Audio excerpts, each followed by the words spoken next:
High, আমি শম্পা। রান্নাঘরে বাতি চ্যানেলে তোমাদের সবাইকে স্বাগত জানাই। আজকে আমি করব খেতে খুব সুস্বাদু এবং সহজ পদ্ধতিতে আলুর পরোটা। তার জন্য আমি কিছু আলু এভাবে খোসা ছাড়িয়ে ধুয়ে পরিষ্কার করে নিয়েছি। এরপর একটা প্রেসার কুকার নিয়ে তাতে ধুয়ে পরিষ্কার করা আলুগুলো আমি এতে দিয়ে দেব। পরিমাণ মতো জল দিয়ে প্রেসার কুকারের ঢাকনাটা লাগিয়ে আমি সেদ্ধ করার জন্য দিয়ে দেব। তারপর আমি এখানে নিয়ে নিয়েছি 1 প্যাকেট রেশনের আটা। এই আটা দিয়ে আমি আজকে পরোটা বানাবো। তো আমার পরিমাণ মতো আটা নিয়ে নিচ্ছি। তোমরা তোমাদের পরিমাণ বুঝে আটা নিয়ে নিবা। আমার এই আটাই হয়ে যাবে।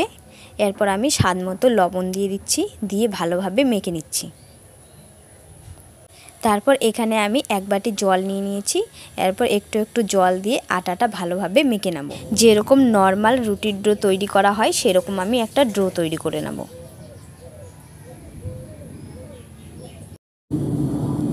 এই যে আমার ভালোভাবে মেখে নেওয়া হয়ে গেছে। এরপর হাতের মধ্যে সরষের তেল নিয়ে আমি ডোয়ের উপর মেখে দেব ঠিক এভাবে। আশা করছি তোমরা ভিডিওটা দেখেই বুঝতে পারছো আমি কতটা সফট একটা ডো তৈরি করে নিয়েছি। সরিষার তেলটা ভালোভাবে ডোটার গায়ে লেগে দিয়ে আমি 30 মিনিটের জন্য ঢেকে রেখে দেব। তারপর একটা পাত্রে সেদ্ধ করা আলু আমি ঠান্ডা করে নিয়েছি।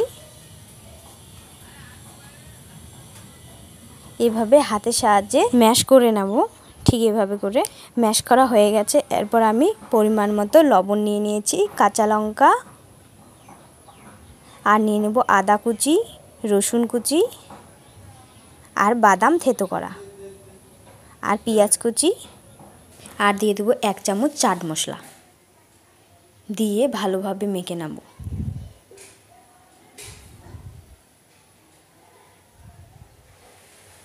এই যে আমার আলুগুলো ভালোভাবে মেখে নেওয়া হয়ে গেছে। এরপর আমি এভাবে ভাগ ভাগ করে নিয়ে নিয়েছি। তারপর আধা ঘন্টা ধরে রেস্টে রাখা এই ডোটা দেখো কতটা সফট হয়ে গেছে। এরপর আমি ভালোভাবে মেখে নিচ্ছি। নিয়ে এটাও আলাদা আলাদা করে আমি লেচি কেটে নেব ঠিক এভাবে করে।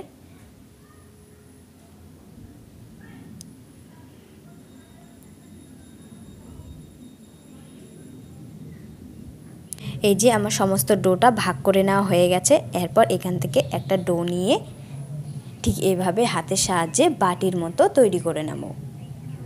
এই যে দেখো, এরপর মাঝখানে আলু মাখাটা দিয়ে এভাবে হাতের সাহায্যে মুড়ে দেব। ভালোভাবে মুড়ে দেব যাতে আলুর মাখাটা যেন বের হয়ে না আসে। আর উপর থেকে কিছু আটা আমি দিয়ে দিচ্ছি, কারণ আমি সবগুলোই বানিয়ে নেব, একে অপরের সঙ্গে লেগে যাবে এই কারণে। এই যে আমি আবারও একটা বানিয়ে দেখাচ্ছি। ঠিক এভাবে বাটির মতো করে নিয়ে তাতে আলুর পুরটা এভাবে ঢুকিয়ে দিয়ে হাতের সাহায্যে মুড়ে দেব।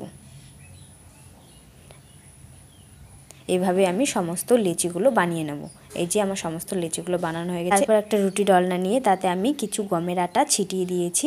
তারপর একটা পরোটার ডো নিয়ে পরোটার ডোয়ে ভালোভাবে 2 পাশে আটা লাগিয়ে নিয়ে এভাবে আমি বেলে নেব।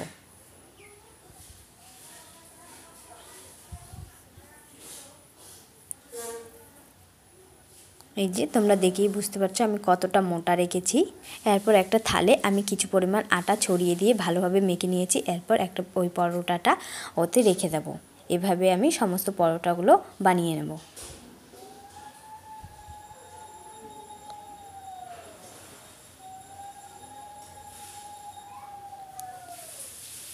পরোটা কিন্তু রুটির মতো পাতলা ভালো লাগে না, একটু মোটা থাকলেই ভালো লাগে। তারপর একটা গ্যাসে একটা তাওয়া বসিয়ে দিয়েছি, তাতে আমি দিয়ে দেব তেল। খুন্তির সাহায্যে তেলটা আমি এভাবে করে ছড়িয়ে দেব।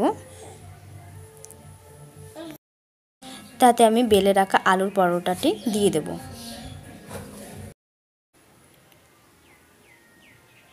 তারপর হাতের সাহায্যে এভাবে ঘুরিয়ে দিয়ে কিছুক্ষণ পর আবার আমি উল্টিয়ে দেব।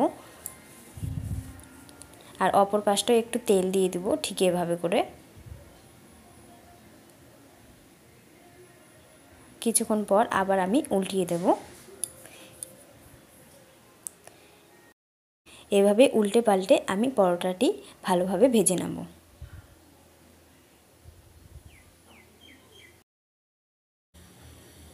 এই দেখো পরোটাটি কত সুন্দর হয়েছে দেখতে। আবারও আমি তোমাদেরকে ভেজে দেখাচ্ছি। তাওয়ায় আরও কিছু পরিমাণ তেল দিয়ে আমি পরোটাটি এভাবে দিয়ে দেব।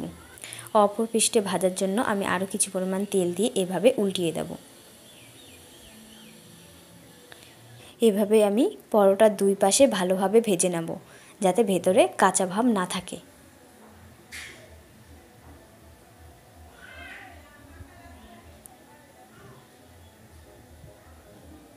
এই যে আমার পরোটাটি ভাজা হয়ে গেছে। এভাবে আমি সমস্ত পরোটাগুলি ভেজে নেব। আমার এই আলুর পরোটার সহজ রেসিপি তোমাদের কেমন লেগেছে অবশ্যই আমাকে কমেন্ট করে জানাবে। আর আমার চ্যানেলে নতুন হয়ে থাকলে চ্যানেলটা অবশ্যই সাবস্ক্রাইব করে নিও। ভালো লাগলে লাইক করো, শেয়ার করো। আমি পরোটাগুলি পরিবেশন করেছি মুসুর ডাল আর আমের চাটনি দিয়ে। আমার ভিডিওটা এই পর্যন্তই। দেখা হচ্ছে অন্য কোনো ভিডিও নিয়ে। ততক্ষণ পর্যন্ত সবাইকে টাটা।